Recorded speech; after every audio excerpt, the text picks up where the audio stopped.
Je suis Robert II, surnommé le Pieux, fils de Hugues Capet, né vers 972 et couronné roi des Francs en 996 après la mort de mon père. Mon règne, étendu jusqu'à ma mort en 1031, fut marqué par une dévotion intense et un profond désir de paix, façonnant mon surnom et ma mémoire dans l'histoire de la France. Mon accession au trône ne fut pas sans difficulté. Je fus associé au pouvoir dès 987, lorsque mon père m'a fait couronner du vivant, une pratique visant à assurer la continuité dynastique. Cette cohabitation ne fut pas toujours facile, car nous partagions le contrôle des affaires du royaume, mais elle solidifia notre lignée, les Capétiens, sur le trône de France. En 996, à la mort de mon père, j'assumai pleinement le rôle de roi. Mon règne fut caractérisé par ma piété et mon implication dans les affaires religieuses. L'un des premiers actes marquants fut ma tentative de réformer la morale de la noblesse et du clergé, efforts qui me firent souvent entrer en conflit avec certains seigneurs et évêques récalcitrants. Je fus un bâtisseur d'églises et un protecteur des pauvres, veillant à ce que la justice divine soit respectée sur terre.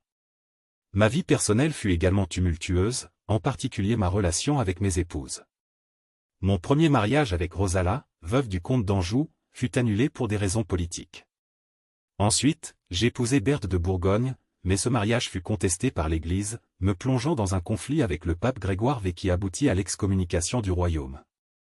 Mon attachement à Berthe montrait mon obstination, mais sous la pression ecclésiastique, je fus contraint de l'annuler. Je me remariai ensuite à Constance d'Arles, qui influença grandement la cour et accentua les tensions entre les nobles et le clergé. Nos fils, notamment Henri et Robert, furent élevés dans un climat de rivalité exacerbé par les ambitions de Constance, préparant le terrain pour des luttes internes après ma mort. Mon règne fut également marqué par des défis externes, notamment les attaques des comtes de Blois et de Champagne, cherchant à affaiblir mon autorité. Cependant, je réussis à maintenir une relative stabilité à travers des alliances stratégiques et des mariages politiques, assurant ainsi la sécurité de mes frontières. En matière de gouvernance, j'adoptai une approche plus centralisée, tentant de réduire le pouvoir des grands seigneurs féodaux et d'augmenter l'autorité royale. J'introduisis également des réformes monétaires et fiscales pour stabiliser et enrichir l'économie du royaume. Je fus un mécène des arts et des lettres, encourage le développement de la culture française. L'abbaye de Saint-Denis, en particulier, bénéficia de mon patronage, devenant un centre majeur de la vie religieuse et intellectuelle. Ma santé déclina avec l'âge, et je me retirai progressivement des affaires publiques, laissant le gouvernement du royaume à mes fils et à des conseillers de confiance.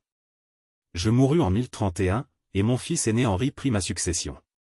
Mon règne, bien que parfois entaché de conflits, fut globalement une période de consolidation pour la dynastie capétienne, posant les fondations de ce qui deviendrait, à terme, une monarchie puissante et centralisée. Ainsi s'achève mon récit, celui d'un roi qui chercha à vivre selon sa foi et à gouverner avec justice, dans un monde en constante mutation.